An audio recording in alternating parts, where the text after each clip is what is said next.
അസ്സലാമു അലൈക്കും വറഹ്മത്തുള്ളാഹി വബറകാതുഹു. നബി സല്ലല്ലാഹു അലൈഹി വസല്ലമ തങ്ങൾ പറയുന്നു, നോമ്പുകാരന് രണ്ട് സന്തോഷമാണ്. ലിസ്വാഇമി ഫർഹത്താനി, നോമ്പുകാരനിക്ക് രണ്ട് സന്തോഷം.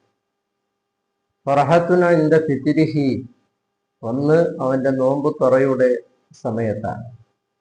നോമ്പ് തുറയുടെ സമയം അവനിക്ക് എന്താണ് സന്തോഷമാകുന്നത്? എൻ്റെ നോമ്പ് പൂർത്തിയായല്ലോ, എനിക്ക് പൂർത്തിയാക്കാൻ കഴിഞ്ഞല്ലോ, അള്ളാഹുവിന്റെ തൗഫീഖ് കിട്ടിയല്ലോ എന്ന് പറഞ്ഞു. മറ്റൊരു ഫർഹത്തുൻ ഇൻദ ലിഖാഇ റബ്ബിഹി, അള്ളാഹുവിനെ കണ്ടുമുട്ടുന്നതായ സന്ദർഭത്തിൽ അവന്റെ നോമ്പ് കൊണ്ട് അവൻ സന്തോഷിക്കും. എന്തുകൊണ്ട്? നോമ്പ് എന്നുള്ളത് അതിന്റെ പ്രതിഫലം അള്ളാഹുവിന്റെ ലിഖാ ആണ്. അള്ളാഹുവിന്റെ ലിഖാ എന്ന് പറഞ്ഞാൽ സ്വർഗത്തിന്റെ അനുഗ്രഹങ്ങളിൽ ഏറ്റവും വലുതാണ്. സ്വർഗത്തിന്റെ അനുഗ്രഹങ്ങളെയെല്ലാം മറപ്പിച്ചു കളയുന്ന വലിയൊരു സംഭവമാണ് ലിഖാഉല്ലാഹ് എന്ന് പറഞ്ഞാൽ.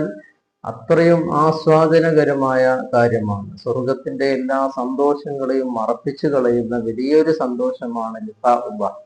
കാരണം സ്വർഗം എന്നുള്ളത് അള്ളാഹുവിന്റെ സൃഷ്ടിയാണ്, അള്ളാഹു സൃഷ്ടാവാണ്. അപ്പൊ സൃഷ്ടാവിനെ ഒരു സൃഷ്ടി ദർശിക്കുമ്പോൾ അതിന്റെ സന്തോഷവും ആനന്ദവും തീരുന്നതല്ല. അതാണ് സ്വർഗാവകാശികളോട് അള്ളാഹു ചോദിക്കും, നിങ്ങൾക്ക് എന്താണ് സ്വർഗത്തിൽ സന്തോഷമായിട്ടുണ്ടോ, തൃപ്തിയായിട്ടുണ്ടോ, മതിയായിട്ടുണ്ടോ? അപ്പൊ പറയും, ഞങ്ങൾക്ക് വളരെയധികം സന്തോഷകരമായ അവസ്ഥയാണ്, ഇതിനേക്കാൾ അപ്പുറം വേറൊരു സന്തോഷമില്ല എന്ന് സ്വർഗാവകാശികൾ പറയുന്നതായ സന്ദർഭത്തിലാണ് അള്ളാഹുവിന്റെ ലിഖാ ഉണ്ടാകുന്നത്. അള്ളാഹുവിന്റെ ലിഖാ ഉണ്ടാകുന്ന ആ സന്ദർഭത്തിൽ സ്വർഗാവകാശികളെല്ലാം അവർ ഇതുവരെ അനുഭവിച്ചതായ സന്തോഷങ്ങളെല്ലാം മറന്നു കളയുന്ന ഒരവസ്ഥയായിരിക്കും.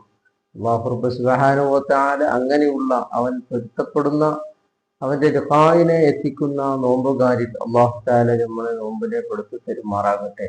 അസ്സലാമു അലൈക്കും വറഹ്മത്തുള്ളാഹി വബറകാതുഹു.